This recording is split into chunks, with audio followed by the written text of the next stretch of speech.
Bonjour tout le monde. Donc, on va y aller avec la fabrication, dans le fond, des graphiques sur Excel pour notre labo là, 3 sur l'analyse du mouvement en chute libre, notre rapport de laboratoire là, que vous avez donc à rédiger.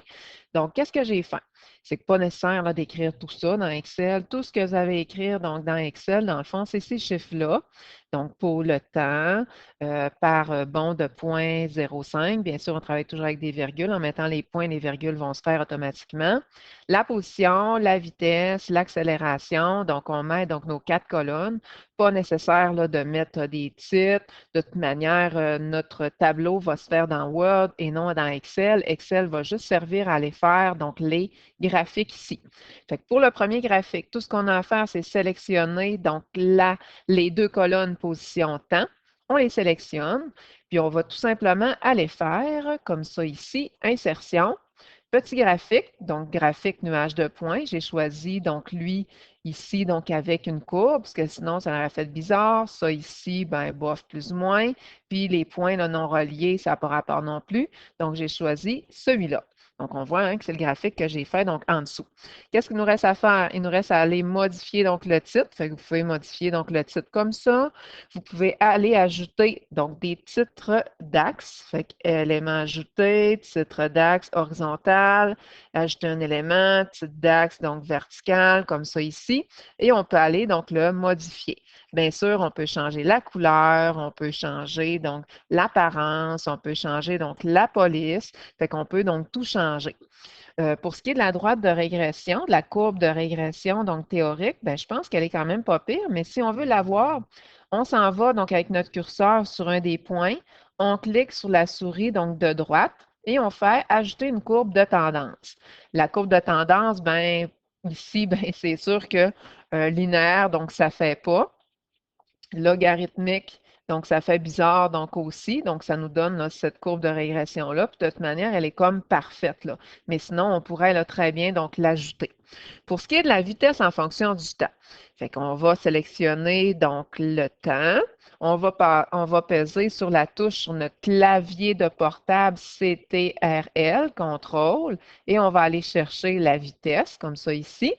Puis avec ces deux colonnes-là, donc étant donné qu'ils sont en ombragé, étant donné qu'ils sont sélectionnés, on dit à notre Excel que finalement, on veut insérer un petit graphique comme ça, nuage de points. Bon, on va y aller, donc relier donc de même. On pourrait y aller donc comme ça, là, finalement, donc aussi. Ça donnerait la même chose. Et on va faire la même chose. On va aller sélectionner donc le graphique. On va aller changer donc tout le kit. Moi, je vais le supprimer parce qu'il était fin, là, finalement, ici. Puis, ben, je vais cliquer sur ma souris de droite. Je vais faire, donc là, c'est déjà fin, là. Donc, je vais faire modifier le type de graphique. On peut le modifier donc en tout temps. On peut donc le supprimer. Donc, si j'y retourne comme ça, donc on peut là aller, donc comme je vous disais donc tantôt, là, je vais faire ce graphique en haut parce que là, il est vraiment déjà là, là. On fait donc ajouter une courbe de tendance, puis on va aller choisir linéaire. Là, ce n'est pas le cas donc ici, mais notre ligne linéaire, notre droite de régression, donc se freine là, super bien donc là. Puis si on se trompe, hein, on fait donc undo, donc retour en arrière. On recommence avec le temps. On sélectionne le temps, on pèse sur contrôle, la touche contrôle sur notre clavier, accélération. Donc, on s'assure d'avoir notre 0,0 là, vraiment donc en haut. On fait insertion, petit graphique. Puis là, ben, on va aller choisir. Donc, je le veux-tu comme ça fait bizarre. Tiens, on va y aller donc de même. Et c'est lui finalement que j'ai choisi. Je vais aller l'effacer juste pour vous le montrer. Pour aller tracer la droite de régression, donc on peut encore là, souris de gauche, aller ajouter une courbe de tendance, mais ça va être un peu plus difficile. Fait qu'est-ce que je vais faire? C'est que je vais faire donc accueil, comme ça ici, ben, je vais cliquer donc dans mon graphique. Ça, c'est sûr. Je vais aller faire donc insertion. Donc, j'essaie de trouver donc où est-ce qu'il fallait que j'aille pour aller insérer. Je vais peut-être cliquer donc sur ma courbe, donc ici. Insertion, non, c'est pas ça. Bon, j'ai de l'air un peu non-noun, là. Je vais aller cliquer donc dedans. Je pense qu'il faut que je clique à l'extérieur, c'est ça. Je pense que oui. Mise en page, formule. Donc, on va aller chercher pour dessiner donc une droite dedans. Donc, je vais aller vous montrer comment dessiner donc une droite directement à l'intérieur. Accueil, je pense que c'est création. Non, format. Ah ouais, donc c'est ça. Fait qu'on clique donc dans graphique, on s'en va donc dans outils graphiques, dans format, puis là, ben, vous pouvez choisir, admettons, donc une petite droite comme ça.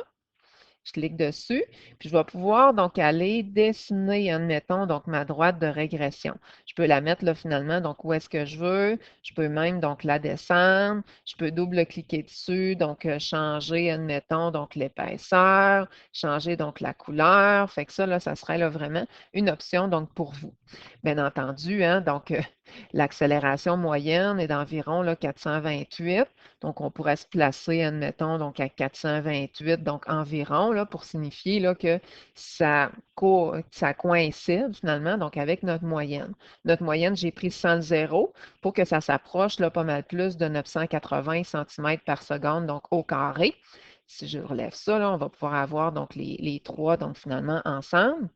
Puis, bien, pourquoi qu'on n'arrive pas à 980 cm par seconde au carré, autrement dit notre G, là, 9,8 mètres par seconde au carré? Bien, c'est parce que c'est la résistance donc, de l'air. Donc, pour ce qui est du frottement, frottement donc, avec l'air, la friction. Donc, c'est pour ça qu'on arrive à un chiffre, et c'est normal, plus petit que 900, donc 80. Fait que ça fait pas mal de tour là, pour nos graphiques sur Excel. Donc, Excel sert uniquement à faire les graphiques. Le tableau, on va le faire directement dans Word. Ça va être beaucoup, beaucoup, mais vraiment beaucoup plus joli. Et ça finit donc avec ça. Merci. Merci.